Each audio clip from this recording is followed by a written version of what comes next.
उम्र थका नहीं सकती, ठोकरें गिरा नहीं सकती, अगर जीत हो जीतने की तो हार भी हरा नहीं सकती।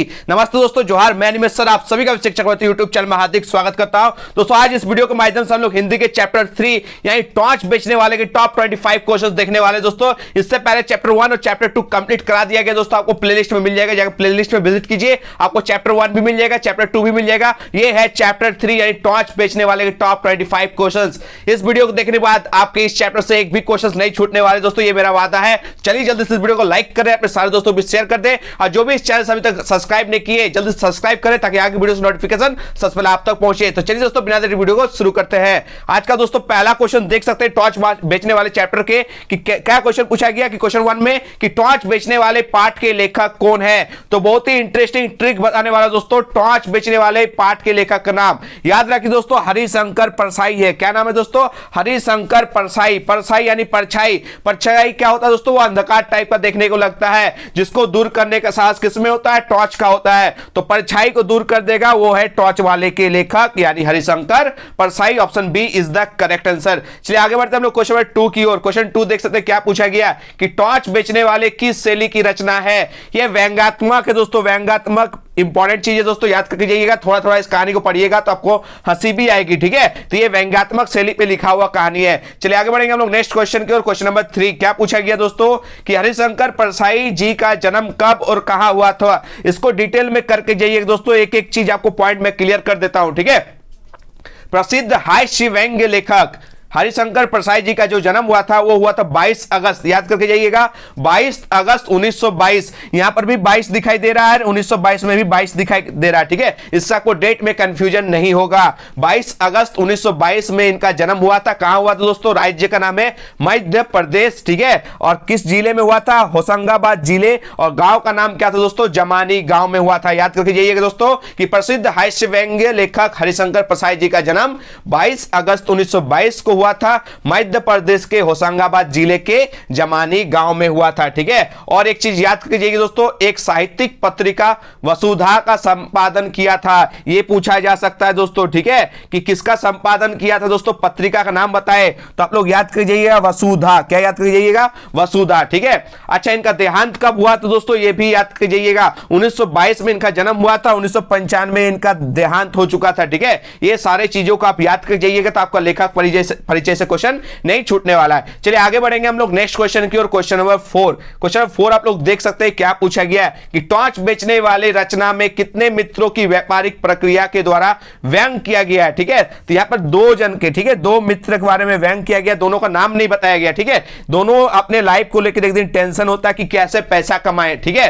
तो इसको लेकर दोनों एक दिन मीटिंग करता है और एक जन इधर दिशा में चल जाता है, एक जन इधर, ठीक है। दोनों बोलता है कि 5 साल बाद मिलेंगे, देखते हैं कौन कितना कामयाब होता है, ठीक है। दोनों अलग अलग दिशाओं की ओर चल जाता है, 5 साल बाद मिलने के बात करता है, ठीक है। तो याद करके जाइएगा। चलिए दोस्तों नेक्स्ट क्वेश्चन की ओर बढ़ते हैं। Question number 5। टॉर्च बेचने वाले व्यंग्य रचना में चौराहे पर टॉर्च बेचने वाला किस ब्रांड की टॉर्च बेचा करता था। बहुत ही इंटरेस्टिंग क्वेश्चन है क्योंकि नाम रखा गया टॉर्च बेचने वाला, तो चैप्टर में सबसे इंपॉर्टेंट क्वेश्चन आ जाएगा टॉर्च। ये टॉर्च जो है वो किस ब्रांड का है, वो सबसे इंपॉर्टेंट क्वेश्चन होता है इस चैप्टर का। तो याद रखिए दोस्तों, सूरज छाप ब्रांड का टॉर्च बेचा करता था चौराहे पर, याद रखिएगा, ठीक है। चलिए आगे बढ़ते हैं हम लोग क्वेश्चन नंबर 6 की ओर। क्वेश्चन 6 में क्या पूछा गया कि टॉर्च बेचने वाले में टॉर्च के प्रतीक के माध्यम से लेखक ने किस पर प्रहार किया है, किस पर अटैक किया है, ठीक है। तो यहां पर 2 चीजों पर अटैक हुआ। सबसे पहला बी नंबर में क्या बोला गया दोस्तों? आस्थाओं के बाजीकरण पर। और ऑप्शन जो सी है वो धार्मिक पाखंड पर, ठीक है। जो दूसरा दोस्त है दोस्तों वो क्या करता है? साधु के भेष में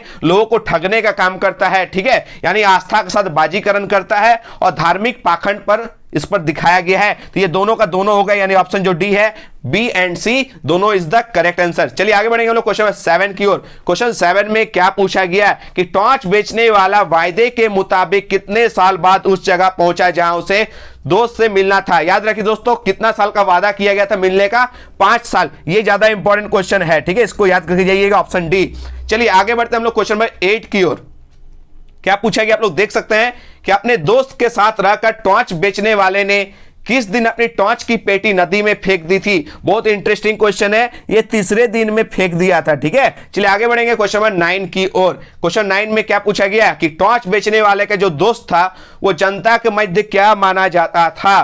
तो वो साधु भी जाना जाता था, दार्शनिक भी और संत भी, यानी तीनों का तीनों होगा। ऑप्शन जो डी है इनमें से सभी ये करेक्ट आंसर है। चलिए आगे बढ़ते हैं हम लोग क्वेश्चन नंबर 10 की ओर। भव्य पुरुष प्रवचन के अंत में जनता से किस मंदिर में आकर अपनी अंतर ज्योति जगाने की बात कहते हैं? ठीक है, एक दोस्त तो दोस्तों टॉर्च बेचता है, ठीक है, और ये जो है ये लोगों को ठगता है कैसे? अंदर का बात को, ठीक है, अंदर का ज्योति जगाने का बात करता है, यानी ढोंगी साधु बाबा बनकर है। ठीक है, और किस मंदिर में आने की बात करता है? ये साधना मंदिर में आने की बात करता है। ठीक है, ये इंटरेस्टिंग क्वेश्चन, इसको भी याद करके जाइएगा। चलिए आगे बढ़ते हैं हम लोग क्वेश्चन नंबर 11 की ओर। क्वेश्चन 11 में पूछा गया कि टॉर्च बेचने वाले को मंच पर बैठा सुंदर रेशमी वस्त्रों से सजा भव्य पुरुष किसके समान लगता है? वो एक फिल्मों के संत के जैसा लगता था, फिल्मी स्टाइल के जैसा लगता है। ठीक है, तो फिल्मों के संत इज द करेक्ट आंसर। ठीक है, चलिए आगे बढ़ेंगे हम लोग क्वेश्चन नंबर 12 की ओर। क्वेश्चन 12 में क्या पूछा गया, जो जैक की तरफ से 2020 में पूछा भी गया है। पूछा गया कि टॉर्च बेचने वाले कहानी में टॉर्च किस कंपनी का है? वही क्वेश्चन दोस्तों जो मैं पहले करा चुका हूं। ये जो टॉर्च है ये कंपनी का है सूरज छाप। ठीक है, सूरज छाप जो है वो टॉर्च कंपनी का नाम है, तो सूरज छाप टॉर्च, ऑप्शन जो बी है वो याद करके जाइएगा। चलिए बढ़ते हैं क्वेश्चन 13 की ओर। टॉर्च बेचने वाला कौन से सवाल से परेशान था? तो मैंने बताया दोस्तों पैसे कैसे कमाया जाए, इस बात से बहुत ही ज्यादा परेशान था कि पैसे कैसे कमाया जाए। चलिए आगे बढ़ते हैं हम लोग क्वेश्चन 14 की ओर। किस्मत आजमा लेने के कितने सालों बाद दोनों दोस्त को वापस मिलने आना था? तो मैंने बताया दोस्तों एक दिन दोनों दोस्त क्या डिसाइड करता है कि अलग अलग दिशाओं में हम लोग चल जाते हैं और 5 साल बाद मिलते हैं, देखते हैं कौन कितना कामयाब होता है। तो ये जो आंसर होगा दोस्तों क्या, किस्मत आजमाने के 5 सालों बाद दोनों दोस्त को वापस मिलना था। ठीक है, चलिए आगे बढ़ते हैं हम लोग क्वेश्चन 15 की ओर। दोनों दोस्त साथ साथ क्या करने गए थे? दोस्तों दोनों दोस्त साथ क्या करने गए थे? ठीक है, तो दोनों दोस्त क्या करने गए थे दोस्तों? दोनों दोस्त अपने अपने किस्मत को आजमाने के लिए निकल पड़े थे। ठीक है, चलिए आगे बढ़ते हैं हम लोग क्वेश्चन नंबर 16 में। क्वेश्चन नंबर 16 में पूछा गया कि टॉर्च वाला टॉर्च किस ढंग से बेचता था? इसको अच्छे से समझिएगा दोस्तों। यहां पर थोड़ा सा देखिए ऑब्जेक्टिव को हटाकर थोड़ा सा सब्जेक्टिव में समझा रहे, ताकि एक भी पॉइंट से क्वेश्चन आपका ना छूटे। आप लोग हिंदी में धमाका मचा कर आइएगा। ठीक है, 40 में एक भी बच्चा का 35 से कम मार्क्स नहीं आना चाहिए। ठीक है, क्योंकि हिंदी में आप लोग को एकदम तबाही मचा कर आना है। ठीक है, तो क्या पूछा गया कि टॉर्च बेचने वाला जो है ये टॉर्च वाला टॉर्च किस ढंग से बेचता था? तो थोड़ा सा बिजनेस ट्रिक को देखते हैं कैसे बेचता था। देखिए कैसे बेचता था। सबसे पहला चीज देखिए, किसी को डरा दीजिएगा ना तो काम सफल हो जाता। देखिए कैसे डरा दिया कि टॉर्च बेचने वाला जो है, टॉर्च वाला टॉर्च बेचने के लिए चौराहे या मैदान में लोगों को इकट्ठा कर लेता था और अंधेरे के डर का एक नाटकीय रूपांतरण दिखाता था, जिसकी वजह से उसकी टॉर्च हाथों हाथ बिक जाती थी। अच्छा, कैसा टाइप का डर होगा दोस्तों? देखिए आप अंधेरे में जाइएगा, आपको सांप बिच्छू काट सकता है, तो आप फटाक से टॉर्च खरीद लीजिएगा ना। टॉर्च बेचने के लिए डर सबसे बड़ा चीज है, वो डर दिखाता लोगों को। देखिए आप रात को जंगल की ओर जाइएगा तो आपको सांप मिलेगा, शेर मिलेगा, भालू मिलेगा, नोच के खा जाएगा, इसलिए अपने साथ टॉर्च लेकर जाइए। सूरज छाप टॉर्च, इतना अच्छा टॉर्च कि सूरज जैसा लाइट मिले, इस तरह का डायलॉग देकर उसको बेचना पड़ता था। चलिए आगे बढ़ते हैं हम लोग नेक्स्ट क्वेश्चन की ओर। क्वेश्चन नंबर 17 कि दोनों दोस्तों ने कौन से काम को अपना धंधा बनाया? तो दोनों दोस्त अलग अलग काम धंधा बनाया था दोस्तों। पहले मित्र ने टॉर्च बेचने को अपना धंधा बनाया था, याद रखिएगा। पहला जो मित्र है वो टॉर्च बेचने को अपना धंधा बनाया था, और दूसरा मित्र क्या बन गया दोस्तों? संत बन गया और उसे से अपना धंधा स्टार्ट कर दिया, याद रखिएगा। इसलिए जो दूसरा मित्र है दोस्तों वो ज्यादा सक्सेस हो गया, क्योंकि वो ठगी का अपना लिया, और वो जो पहला मित्र था दोस्तों वो मेहनत करके कमा रहा था। मेहनत का फल ज्यादा नहीं मिलता है ना, लेकिन बोलता है मेहनत का फल मीठा होता है। ठीक है, लेकिन यहां पर जो कली युग है दोस्तों, यहां पर ये साधु बन के जो ढोंगी कर रहा है ये ज्यादा पैसा कमा लेता है, इसका बिल्डिंग हो जाता है, इसका घर बन जाता है, वो साइकिल में ही रह जाता है। ठीक है, चलिए आगे बढ़ते हैं लोग क्वेश्चन नंबर 18 की ओर। क्वेश्चन नंबर 18 में क्या पूछा गया है? पूछा गया कि भव्य पुरुष कौन सी कंपनी का टॉर्च बेचता था? ये भव्य पुरुष मतलब दूसरा मित्र। ठीक है, पहला मित्र तो सच में टॉर्च बेचता था, लेकिन ये जो भव्य पुरुष है वो कौन सी कंपनी का टॉर्च बेचता था? तो इसका आंसर लिखा हुआ दोस्तों कि भव्य पुरुष की टॉर्च किसी कंपनी की नहीं थी, वह संत की वेशभूषा में अपना प्रवचन देता था, अपना भाषण देता था और लोगों से अंधविश्वास की आड़ में ठगी करता था। याद रखिएगा, अंधविश्वास फैलाकर कमाता था, यानी ठगी करता था। ये दूसरा जो दोस्त है, ठीक है, इसको भव्य पुरुष के नाम से जाना जाने लगा। चलिए आगे बढ़ते हम लोग क्वेश्चन नंबर 19 की ओर। क्वेश्चन 19 में क्या पूछा गया है कि दोनों के धंधे में कैसा फर्क है। चलिए दोनों को धंधे के बारे में अच्छे से समझते हैं। लेखक एक कंपनी की टॉर्च बेचता था जिसका नाम क्या था, सूरज छाप टॉर्च वाला। ये पहला मित्र, ठीक है, वो क्या बेचता था, सूरज छाप टॉर्च बेचता था, ठीक है। वो लोगों के आगे नाटकीय रूपांतरण करके मेहनत से टॉर्च बेचता था, ठीक है, मेहनत से। देखिए उसमें पूंजी भी लगता है। टॉर्च को पहले आप खरीदिएगा, उसके बाद आप 10-20 रुपया मुनाफा कमा के टॉर्च बेच सकते हैं, लेकिन साधु बनने का कोई पैसा लगता ही नहीं, इसका में कोई आपको खरीदने का कोई जरूरत नहीं होता है, ठीक है। तो वही दूसरी और उसका मित्र संत की वेशभूषा में ठग था, जो लोगों में अंधविश्वास पैदा करके धोखे से पैसा ऐंठता था। दोनों में बस इतना ही डिफरेंस था, ठीक है। इसलिए ज्यादा सक्सेस कौन होता है दोस्तों, दूसरा वाला मित्र जो ठगी करके कमाता है, ठीक है। चलिए आगे बढ़ते हैं हम लोग क्वेश्चन नंबर 20 की ओर। देख सकते हो दोस्तों क्वेश्चन नंबर 20 में क्या पूछा गया कि लेखक ने अपनी सूरज छाप टॉर्च को नदी में क्यों फेंक दिया। तो नदी में टॉर्च को बताया था दोस्तों, तीसरा दिन नदी में फेंक देता है टॉर्च की पेटी को, तो क्यों फेंकता है ये आपसे पूछा गया। चलिए अच्छे से समझते हैं ताकि इससे भी एक क्वेश्चन ना छूटे। लेखक ने अपनी सूरज छाप टॉर्च को नदी में फेंक दिया था क्योंकि उसने पाया कि इतने साल मेहनत करने पर भी उसे इतनी कामयाबी और पैसे नहीं मिले जितने उसके दोस्त ने केवल अंधविश्वास फैलाकर ठग लिए थे, वो भी बिना मेहनत के, बिना पसीने के, ठीक है, बिना मेहनत पसीने के वो इतना रुपया कमा लिया था जितना ये मेहनत करके कमा नहीं सका था। यह देखकर उसने भी अपनी टॉर्च छोड़कर भव्य पुरुष की टॉर्च अपनाने का फैसला किया और सूरज छाप टॉर्च को क्या कर दिया दोस्तों, नदी में फेंक दिया, ठीक है। आजकल का युग में यही देखने को मिलता है दोस्तों, जो मेहनत का कमाता है उसको वो बहुत कम बेनिफिट कमाता है, लास्ट में क्या हो जाता है, वो ठगी करने लग जाता है, ठीक है, जिसका असर भी बुरा होता है, ठीक है। भले पैसा होता है लेकिन चैन नहीं मिलता है, ठीक है। चलिए आगे बढ़ते हैं हम लोग 21 नंबर क्वेश्चन में क्या पूछा गया है। आध्यात्मिक टॉर्च बेचने के लिए कैसी कहानियों का होना आवश्यक है। यहां पे क्या पूछा गया देख सकते हैं कि आध्यात्मिक टॉर्च बेचने के लिए कैसी कहानियों का होना आवश्यक है। तो आध्यात्मिक टॉर्च बेचने के लिए डर का होना, खौफ का होना, जीवन मृत्यु अंधविश्वास आदि से भरे कहानियों का होना आवश्यक है। इस प्रकार की कहानियों के द्वारा ढोंगी लोग बाकियों में अंधविश्वास पैदा करते हैं, उसका फायदा उठाकर क्या करते हैं, लोगों से धोखा करके पैसा उठाते हैं। मान लीजिए किसी का नौकरी नहीं हुआ, एक साधु बाबा आया, ए बेटा तेरा नौकरी लग जाएगा, तू ये अंगूठी पहन, इसका दाम है 11,000 रुपया, ठीक है, 11 दिन के अंदर तेरा नौकरी लग जाएगा। तो 11,000 रुपया कमा के चल गया, इसका जिंदगी भर नौकरी लगते रह गया, ठीक है। तो इस तरह का डर दिखा के ये जो संत लोग होता है, संत नहीं, ये सब ढोंगी होता है, ठीक है। असल संत ऐसा नहीं होते हैं, ठीक है। ये सब कोई संत वंत नहीं होता, ये सब ढोंगी बाबा होते हैं। जो ढोंगी बाबा होते हैं वो इस तरह का माहौल करके पैसा कमाकर ऐंठकर चले जाते हैं, ठीक है। ऐसा ही था उसका दूसरा वाला मित्र, ठीक है। चलिए आगे बढ़ते हैं हम लोग क्वेश्चन नंबर 22 की ओर। 22 में क्या पूछा गया कि भव्य पुरुष की शानो शौकात का वर्णन कीजिए। तो भव्य पुरुष कैसा था ये आपसे पूछा गया, तो इसके बारे में डिटेल से करके जाएंगे तो एक भी ऑब्जेक्टिव क्वेश्चन नहीं छूटेगा। देखिए कैसा लगता था भव्य पुरुष, ठीक है। ये जो भव्य पुरुष को लेखक ने एक मंच पर देखा था। कहां पे देखा था, एक मंच पे देखा था।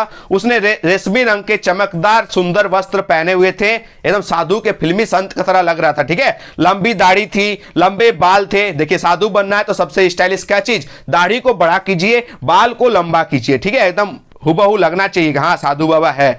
इतना ही नहीं, उसके पास एक कार भी थी, समझ सकते हो सकता है BMW था, ऑडी था, मर्सिडीज था, क्या पता कितना बड़ा बड़ा गाड़ी होगा इसके पास, ठीक है, बड़ी बड़ी कंपनी का, जिसमें वह लेखक को बैठक अपने आलीशान बंगले में ले गया, जिसे देखकर लेखक दंग रह गया। उसके पास हर संभव चीज मौजूद थी। देख सकते हैं ये साधु बाबा बन गया था तो इसके पास एक से एक गाड़ी, बड़ा बांग्लो, जहां पर दोस्त को ले जाता है, दोस्त जो है माथा खराब हो जाता है, टॉर्च का पेड़ी तो तीसरे दिन में फेंक देता है। भाई हम भी काम करेंगे, ये ओरिजिनल टॉर्च नहीं बेचेंगे, हम भी ये डुप्लीकेट वाला लोगों का अंदर में डर दिखा के लोगों का अंदर वाला डर को खत्म करने वाला टॉर्च बेचेंगे, ठीक है, और पूरा पैसा ऐंठेंगे। चलिए आगे बढ़ते हैं हम लोग क्वेश्चन नंबर 23 की ओर। 23 देख सकते हैं क्या पूछा गया कि सूरज छाप टॉर्च बेचने के लिए लेखक कौन सी कहानी सुनाता था।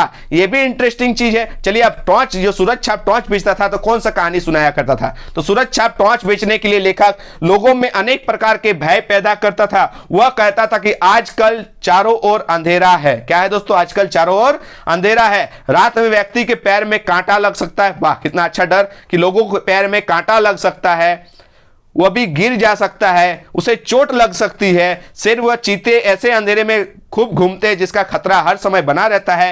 यही नहीं, रात को सांप भी सांप से भी मरने का खतरा मंडराता है। यह सभी कहानियां सुनाकर लोग डर जाते थे और उसे फटाफट टॉर्च खरीद लेते थे। ठीक है, यह भी इंटरेस्टिंग है। वो भी डराया करता था, यह भी डराया करता था, लेकिन ये पूंजी फंसा के टॉर्च खरीद के टॉर्च को बेचता था तो कम बेनिफिट मिलता था उसमें, उसके वाले में ज्यादा। मैंने बताया था दोस्तों 11 दिन में का नौकरी लग जाएगा, 11,000 रुपया का अंगूठी पहनी है तो उसमें एक ही दिन में नहीं, एक सेकंड में 11,000 लेके चल जाता था। इसमें थोड़ा सा टाइम लगता था। ठीक है, चलिए आगे बढ़ेंगे हम लोग नेक्स्ट क्वेश्चन की। क्वेश्चन नंबर 24 क्या पूछा गया? जहां अंधकार है वही प्रकाश है। क्या पूछा गया? जहां अंधकार है वही प्रकाश है। तात्पर्य स्पष्ट करें। तो यह वाक्य भाई बे पुरुष अपने प्रवचन के दौरान लोगों से कहता है। आपसे ऑब्जेक्टिव में क्या क्वेश्चन आ सकता है कि जहां अंधकार है वही प्रकाश है, ये वाला जो लाइन है किसने कहा था? ये भाई बे पुरुष ने कहा था अपना प्रवचन के दौरान। ठीक है, वह लोगों को पूरे समय, ठीक है, उनके अंदर के अंधेरे से डराता है, परंतु अपने आध्यात्मिक टॉर्च बेचने के लिए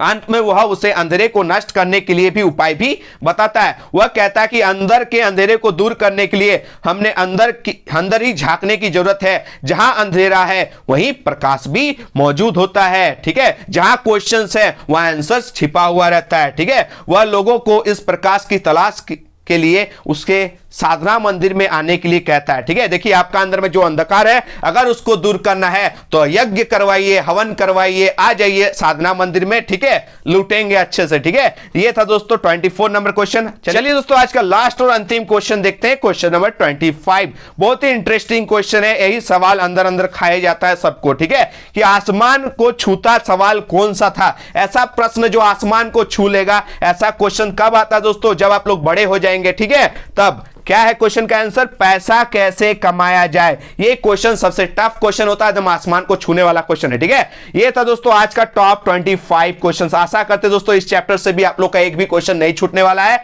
अगर ये वीडियो थोड़ी सी भी हेल्पफुल लगी तो प्लीज इस वीडियो को लाइक करें, अपने सारे दोस्तों भी शेयर करें, एक प्यारा सा कमेंट करें, और चैप्टर उसके बाद वाले जो चैप्टर है चैप्टर 4 चैप्टर 5 कितना जल्दी चाहते हैं कमेंट में जरूर बताइए। ठीक है, चैप्टर 4 चैप्टर 5 कितना जल्दी चाहते हैं कमेंट बताइए। जितना जल्दी आपको रिस्पॉन्स देखने को मिलेगा जल्दी से मेहनत करके ये भी चैप्टर्स आपको करवाया जाएगा। ठीक है, मिलते हैं दोस्तों एक नए वीडियो में। धन्यवाद, जय हिंद, वंदे मातरम।